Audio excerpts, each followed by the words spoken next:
ওম শান্তি ৩ নৱেম্বৰ ২০২০ প্ৰাতঃ মুৰলী। আজি বাবাৰ মহাবাক্য। মৰমৰ সন্তানসকল, তোমালোকে সঁচা অলৌকিক যাদুকৰ। তোমালোকে মনুষ্যক দেৱতা কৰি গঢ়ি তোলাৰ যাদু দেখুৱাব লাগে। আজিৰ প্ৰশ্ন, ভাল পুৰুষাৰ্থী বিদ্যাৰ্থীৰ লক্ষণ কি হ'ব? উত্তৰ, তেওঁলোকে সন্মান সহকাৰে উত্তীৰ্ণ হ'বলৈ অৰ্থাৎ বিজয় মালাত অহাৰ লক্ষ্য ৰাখিব। তেওঁলোকৰ বুদ্ধিত একমাত্ৰ পিতাৰহে স্মৃতি থাকিব। দেহ সহিত দেহৰ সকলো সম্বন্ধৰ পৰা বুদ্ধিৰ যোগসূত্ৰ আঁতৰাই এজনৰ সৈতেহে প্ৰীতি ৰাখিব। এনেকুৱা পুৰুষাৰ্থীহে মালাৰ মণি হয়। ওম শান্তি।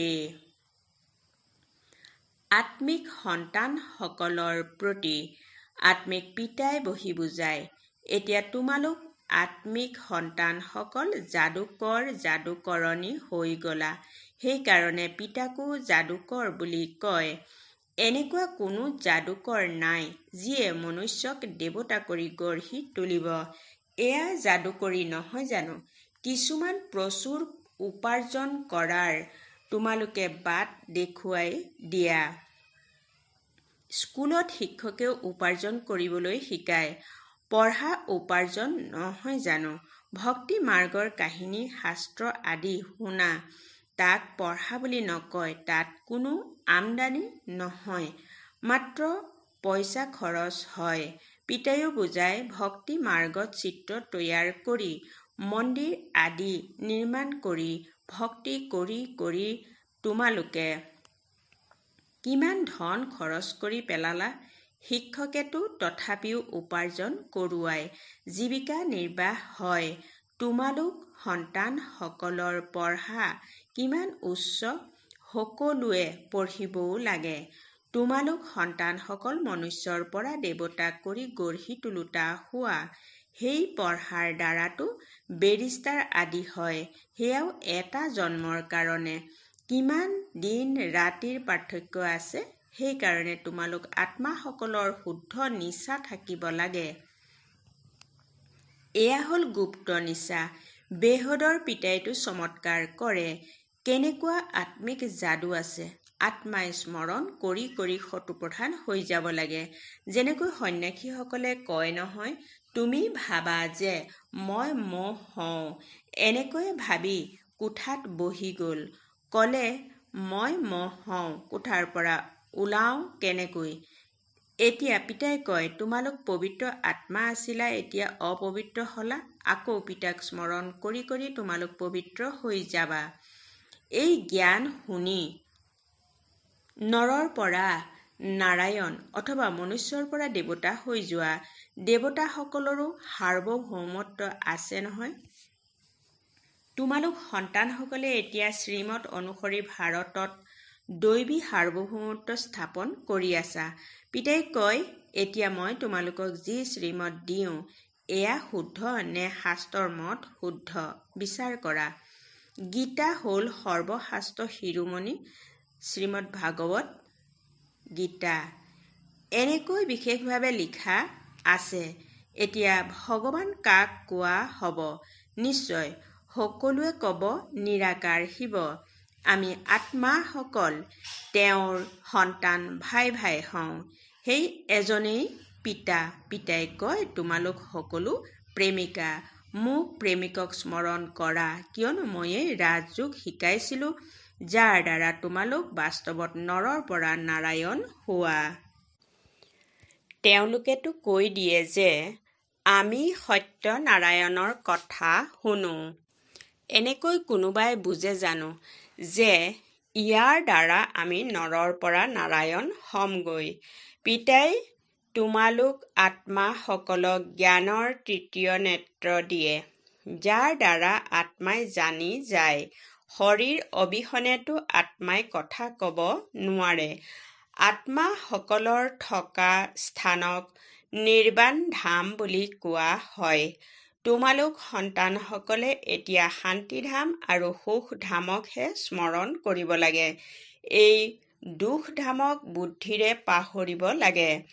আত্মাই এতিয়া বোধ শক্তি পাইছে, ভুল কি শুদ্ধ কি, কৰ্ম অকৰ্ম বিকৰ্মৰো ৰহস্য বুজোৱা হৈছে। পিতাই সন্তানসকলকহে বুজায় আৰু সন্তানসকলেহে জানে, অন্য মনুষ্যইতো পিতাকেই নাজানে। পিতাই কয়, এয়াও নাটক ৰচি থোৱা আছে। ৰাৱণ ৰাজ্যত সকলোৰে কৰ্ম বিকৰ্মহে হয়। সত্যযুগত কৰ্ম অকৰ্ম হয়। কোনোবাই সোধে যে তাত সন্তান আদি নহয় নেকি? তেতিয়া কবা, সেইখনক কোৱাই হয় নিৰ্বিকাৰী বিশ্ব। তেন্তে তাত এই 5 বিকাৰ ক'ৰ পৰা আহিল? এইটোতো অতি সাধাৰণ কথা। এই পিতাই বহি বুজায়। যিসকলে শুদ্ধকৈ বুজি পায় তেওঁলোকতো তৎক্ষণাৎ সচকিত হৈ যায়। কোনোবাই নুবুজেও আগলৈ গৈ বুজি পাই যাব। বন্তি শিখাৰ ওচৰত পতংগ আহে, গুচি যায়, আকৌ আহে। এয়াও বন্তি শিখা হয়, সকলো জ্বলি শেষ হৈ যাব। এইটোও বুজোৱা হয়। বাকী কোনো বন্তি শিখা নাই।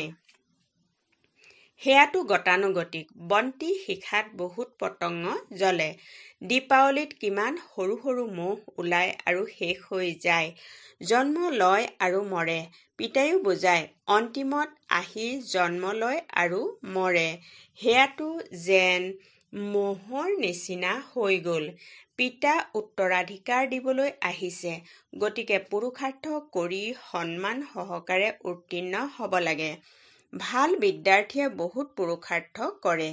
এই মালাও সন্মান সহকাৰে উত্তীৰ্ণ হোৱাসকলৰহে। যিমান সম্ভৱ পুৰুষাৰ্থ কৰি থাকা। বিনাশকালত অপ্ৰীতিকৰ বুদ্ধি বুলি কয়। ইয়াৰ ওপৰতো তোমালোকে বুজাব পাৰা। আমাৰ পিতাৰ সৈতে প্ৰীতি বুদ্ধি আছে। এজন পিতাৰ বাহিৰে আমি আন কাকো স্মৰণ নকৰোঁ। পিতাই কয়, দেহ সহিত দেহৰ সকলো সম্বন্ধ এৰি কেৱল মোকেই স্মৰণ কৰা। ভক্তি মাৰ্গত বহুত স্মৰণ কৰি আহিছা। হে দুখ-হৰ্তা সুখ-কৰ্তা। তেন্তে নিশ্চয় পিতা সুখ দিওঁতা হয় নহয় জানো? স্বৰ্গক কোৱাই হয় সুখধাম। পিতাই বুজায়, মই আহিছোঁৱেই পাৱন কৰি তুলিবলৈ। সন্তানসকল যি কাম চিতাত বহি ভস্ম হৈ গৈছে, আহি তেওঁলোকৰ ওপৰত জ্ঞান বৰষো। তোমালোক সন্তানসকলক যোগ শিকাওঁ। পিতাক স্মৰণ কৰা, তেতিয়া বিকৰ্ম বিনাশ হ'ব আৰু তোমালোক পৰিস্থানৰ মালিক হৈ যাবা। তোমালোকো যাদুকৰ নহলা জানো? সন্তানসকলৰ নিচা থাকিব লাগে। আমাৰ এয়া সঁচা যাদুকৰী। কোনো কোনো বহুত ভাল দক্ষ যাদুকৰ থাকে। কি কি বস্তু উলিয়াই থাকে। এই যাদুকৰী আকৌ অলৌকিক, অৰ্থাৎ এজনৰ বাহিৰে আন কোনেও শিকাব নোৱাৰে। তোমালোকে জানা আমি মনুষ্যৰ পৰা দেৱতা হৈ আছো। এই শিক্ষা হৈছেই নতুন সৃষ্টিৰ কাৰণে। তাক সত্যযুগ, নতুন বিশ্ব বুলি কোৱা হয়। এতিয়া তোমালোক সংগম যুগত আছা। এই পুৰুষোত্তম সংগম যুগৰ বিষয়ে কোনেও নাজানে। তোমালোক কিমান উত্তম পুৰুষ হৈ যোৱা। পিতাই আত্মাসকলকহে বুজায়। শ্ৰেণীটো তোমালোক ব্ৰাহ্মণীসকল। যেতিয়া বহা তেতিয়া তোমালোকৰ কাম হৈছে পোনপ্ৰথমে সাৱধান কৰাটো। ভাইসকল ভনীসকল, নিজক আত্মা বুলি বুজি বহা। আমি আত্মাই এই কৰ্মেন্দ্ৰিয়ৰ দ্বাৰা শুনো। 84 জন্মৰ ৰহস্যও পিতাই বুজাইছে। কোনসকল মনুষ্যই 84 জন্ম লয়? সকলোৱেতো নলব। ইয়াৰ ওপৰতো কাৰো খেয়াল নচলে। যি শুনে তাকেই সত্য বুলি কৈ দিয়ে। হনুমান বায়ুৰ পৰা আবিৰ্ভাৱ হ'ল, তাকো সত্য বুলি কয়। পুনৰ অন্যকো এনেকুৱা কথা শুনাই থাকে আৰু সত্য সত্য বুলি কৈ থাকে। এতিয়া তোমালোক সন্তানসকলে শুদ্ধ আৰু ভুল বুজি পোৱাৰ জ্ঞান চক্ষু পাইছা, গতিকে শুদ্ধ কৰ্মহে কৰিব লাগে।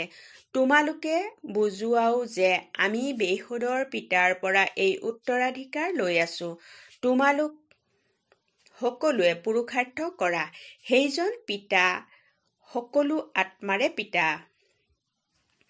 তোমালোক আত্মাসকলক পিতাই কয়, এতিয়া মোক স্মৰণ কৰা। নিজক আত্মা বুলি বুজা। আত্মাতেই সংস্কাৰ থাকে, সংস্কাৰ লৈ যায়। কাৰোবাৰ সৰুকালতে বহুত নাম হৈ যায়, তেতিয়া বুজা যায় যে এওঁ পূৰ্বৰ জন্মত এনেকুৱা কোনো কাম কৰিছে। কোনোবাই যদি কলেজ আদি প্ৰতিষ্ঠা কৰি দিছে, তেন্তে পৰৱৰ্তী জন্মত ভালকৈ পঢ়ে। কৰ্মৰ হিচাপ নিকাচ আছে নহয় জানো? সত্যযুগত বিকৰ্মৰ কথা নাথাকিবই। কৰ্মটো নিশ্চয় কৰিব, ৰাজত্ব কৰিব, খাব, কিন্তু ওলোটা কৰ্ম নকৰিব। তাক কোৱাই হয় ৰাম ৰাজ্য। ইয়াত হৈছে ৰাৱণ ৰাজ্য। এতিয়া তোমালোকে শ্ৰীমত অনুসৰি ৰাম ৰাজ্য প্ৰতিষ্ঠা কৰি আছা। সেইখন হ'ল নতুন সৃষ্টি। পুৰণি সৃষ্টিত দেৱতাসকলৰ ছায়া নপৰে। লক্ষ্মীৰ জড়চিত্ৰ দাঙি চোৱা, তেতিয়া ছায়া পৰিব, চৈতন্যৰ পৰিব নোৱাৰে। তোমালোক সন্তানসকলে জানা, সকলোৱে পুনৰ্জন্ম ল'বই লাগে। কুঁৱাৰ পৰা পানী তোলা চকৰি থাকে নহয়, ঘূৰি থাকে। এয়াও তোমালোকৰ চক্ৰ ঘূৰি থাকে। ইয়াৰ ওপৰতে দৃষ্টান্ত বুজোৱা হয়। পবিত্ৰতাটো সকলোতকৈ ভাল। কুমাৰী পবিত্ৰ হোৱাৰ কাৰণে সকলোৱে তেওঁলোকৰ চৰণত পৰে। তোমালোক হলা প্ৰজাপিতা, ব্ৰহ্মা কুমাৰ, ব্ৰহ্মা কুমাৰী। সংখ্যাগৰিষ্ঠ কুমাৰী সকলেই। সেইকাৰণে গায়ন আছে, কুমাৰীৰ দ্বাৰা বান মৰোৱালে। এয়া হ'ল জ্ঞানবান। তোমালোকে প্ৰেমেৰে বহি বুজোৱা। পিতা সদ্গুৰুটো এজনেই, তেওঁ সকলোৰে সদ্গতিদাতা হয়। ভগৱানুবাচ মন্মনা ভৱ, এইটো মন্ত্ৰ হয় নহয় জানো? ইয়াতে পৰিশ্ৰম হয়। নিজক আত্মা বুলি বুজি পিতাক স্মৰণ কৰা, এয়া হ'ল গুপ্ত পৰিশ্ৰম। আত্মাহে তমোপ্ৰধান হ'ল, আকৌ সতোপ্ৰধান হ'ব লাগে। পিতাই বুজাইছে, আত্মাসকল আৰু পৰমাত্মা বহুকাল বিচ্ছিন্ন হৈ থাকিল। যিসকল প্ৰথমতে বিচ্ছিন্ন হ'ল, মিলিতও তেওঁলোকেই প্ৰথমতে হ'ব। সেইকাৰণে পিতাই কয়, অতি মৰমৰ কল্পৰ পাছত পুনৰাই লগ পোৱা সন্তানসকল। পিতাই জানে কেতিয়াৰ পৰা ভক্তি আৰম্ভ কৰিছে। আধা আধা হয়। আধা কল্প জ্ঞান, আধা কল্প ভক্তি। দিন আৰু ৰাতি 24 ঘণ্টাৰ ভিতৰত 12 ঘণ্টাই AM আৰু 12 ঘণ্টা PM। কল্পও আধা আধা হয়। ব্ৰহ্মাৰ দিন, ব্ৰহ্মাৰ ৰাতি, তেন্তে কলিযুগৰ আয়ুস ইমান দীঘলীয়া কিয় কৰি দিয়ে? এতিয়া তোমালোকে শুদ্ধ ভুল ক'ব পাৰা। শাস্ত্ৰ সকলো হৈছে ভক্তি মাৰ্গৰ। আকৌ ভগৱান আহি ভক্তিৰ ফল দিয়ে। ভক্তৰ ৰক্ষক বুলি কোৱা হয় নহয়। আগলৈ গৈ তোমালোকে সন্ন্যাসী আদিকো বহুত মৰমেৰে বহি বুজাবা। তোমালোকৰ প্ৰ-পত্ৰটো তেওঁলোকে পূৰ নকৰিব। মা পিতাৰ নাম নিলিখিব। কোনোৱে কয়, বাবাই গৈ সুধিছিল কিয় সন্ন্যাস ল'লে? কাৰণ শুনাওক, বিকাৰৰ সন্ন্যাস কৰে, তেতিয়া ঘৰৰো সন্ন্যাস কৰে। এতিয়া তোমালোকে গোটেই পুৰণি সৃষ্টিৰ সন্ন্যাস কৰা। নতুন সৃষ্টিৰ তোমালোকক সাক্ষাৎকাৰ কৰাই দিছে। সেয়া হৈছে নিৰ্বিকাৰী সৃষ্টি। স্বৰ্গীয় ঈশ্বৰ পিতা হৈছে স্বৰ্গ স্থাপন কৰোঁতা, ফুলৰ বাগিচা গঢ়োতা, কাঁইটক ফুল কৰি গঢ়ি তোলে। 1 নম্বৰ কাঁইট হ'ল কাম কটাৰী। কাম বিকাৰৰ কাৰণে কটাৰী বুলি কয়। ক্ৰোধক ভূত বুলি কোৱা হ'ব। দেৱী দেৱতাসকল দ্বৈত অহিংসক আছিল। নিৰ্বিকাৰী দেৱতাসকলৰ আগত বিকাৰী মনুষ্য সকলোৱে মূৰ নোৱায়। এতিয়া তোমালোক সন্তানসকলে জানা, আমি ইয়ালৈ পঢ়িবলৈ আহিছোঁ। বাকী সেই সৎসংগ আদিত যোৱা, সেয়াটো গতানুগতিক কথা। ঈশ্বৰ সৰ্বব্যাপী বুলি কৈ দিয়ে। পিতা কেতিয়াবা সৰ্বব্যাপী হয় জানো? পিতাৰ পৰা তোমালোক সন্তানসকলে উত্তৰাধিকাৰ পোৱা। পিতা আহি পুৰণি সৃষ্টিক নতুন সৃষ্টি স্বৰ্গ কৰি তোলে। কোনোৱেতো নৰকক নৰক বুলিও নামানে। চহকীসকলে ভাবে স্বৰ্গতনো কি আছে? আমাৰ ওচৰত ধন, মহল, বিমান আদি সকলো আছে। আমাৰ কাৰণে এয়াই স্বৰ্গ। নৰক তোমালোকৰ কাৰণে, যিসকল আৱৰ্জনাৰ মাজত থাকে। সেইকাৰণে ভাৰত কিমান দুখীয়া কঙাল, পুনৰ ইতিহাস পুনৰাবৃত্তি হ'ব। তোমালোকৰ নিচা থাকিব লাগে। পিতাই আমাক পুনৰ দ্বৈত মুকুটধাৰী কৰি তোলে। অতীত, বৰ্তমান, ভৱিষ্যতক জানি গলা। সত্যযুগ ত্ৰেতাৰ কাহিনী পিতাই শুনাইছে আকৌ। মাজত আমি অৱনমিত হওঁ। বাম মাৰ্গ হৈছে বিকাৰী মাৰ্গ। এতিয়া আকৌ পিতা আহিছে। তোমালোকে নিজক স্বদৰ্শন চক্ৰধাৰী বুলি বুজা। এনেকুৱা নহয় যে চক্ৰ ঘূৰোৱা যাৰ দ্বাৰা ডিঙি কটা যাব। কৃষ্ণৰ হাতত চক্ৰ দেখুৱাই যে দৈত্যসকলক মাৰি থাকে, এনেকুৱা কথাটো হ'ব নোৱাৰে। তোমালোকে বুজি পোৱা, আমি ব্ৰাহ্মণসকল হৈছো স্বদৰ্শন চক্ৰধাৰী। আমাৰ সৃষ্টিৰ আদি মধ্য অন্তৰ জ্ঞান আছে। তাত দেৱতাসকলৰতো এই জ্ঞান নাথাকিব। তাত হয়েই সদ্গতি। সেইকাৰণে তাক কোৱা হয় দিন, ৰাতিহে কষ্ট হয়। ভক্তিত দৰ্শন পাবলৈ কিমান হঠ যোগ আদি কৰে। ঐকান্তিক ভক্তি কৰোঁতাসকলে প্ৰাণ আহুতি দিবলৈ সাজু হৈ যায়। তেতিয়া সাক্ষাৎকাৰ হয়। অল্পকালৰ কাৰণে নাটক অনুসৰি ইচ্ছা পূৰণ হয়। বাকী ঈশ্বৰে একো নকৰে। আধাকল্প ভক্তিৰ ভূমিকা চলে। ভাল বাৰু, অতি মৰমৰ কল্পৰ পাছত পুনৰাই লগ পোৱা সন্তানসকলৰ প্ৰতি মাতা পিতা বাপদাদাৰ স্নেহপূৰ্ণ স্মৰণ আৰু সুপ্ৰভাত। আত্মিক পিতাৰ আত্মিক সন্তানসকলক নমস্কাৰ। ধাৰণাৰ বাবে মুখ্য সাৰ নম্বৰ 1। এইটো আত্মিক নিচাত থাকিব লাগে যে বাবাই আমাক দ্বৈত মুকুটধাৰী কৰি গঢ়ি আছে। আমি হৈছো স্বদৰ্শন চক্ৰধাৰী ব্ৰাহ্মণ। অতীত, বৰ্তমান, ভৱিষ্যতৰ জ্ঞান বুদ্ধিত ৰাখি চলিব লাগে। নম্বৰ 2।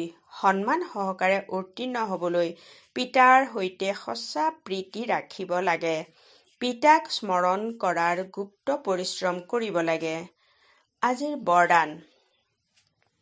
সকলো গুণৰ অনুভৱৰ দ্বাৰা পিতাক প্ৰত্যক্ষ কৰাওঁতা অনুভৱী মূৰ্ত হোৱা।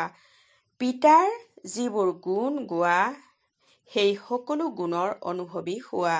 যেনেকৈ পিতা আনন্দৰ সাগৰ, তেনেকৈ সেই আনন্দৰ সাগৰৰ ঢৌত ঢৌ খেলি থাকা। যিয়ে সম্পৰ্কত আহে তেওঁলোকক আনন্দ, প্ৰেম, সুখ সকলো গুণৰ অনুভূতি কৰোৱা। এনেকুৱা সকলো গুণৰ অনুভৱী মূৰ্ত হোৱা। তেতিয়া তোমালোকৰ দ্বাৰা পিতাৰ ছবি প্ৰত্যক্ষ হ'ব। কাৰণ তোমালোক মহান আত্মা সকলেই পৰম আত্মাক নিজৰ অনুভৱী মূৰ্তেৰে প্ৰত্যক্ষ কৰাব পাৰা। শ্লোগান: কাৰণক নিবাৰণলৈ পৰিৱৰ্তন কৰি অশুভ কথাকো শুভ কৰি লোৱা। ঔম শান্তি।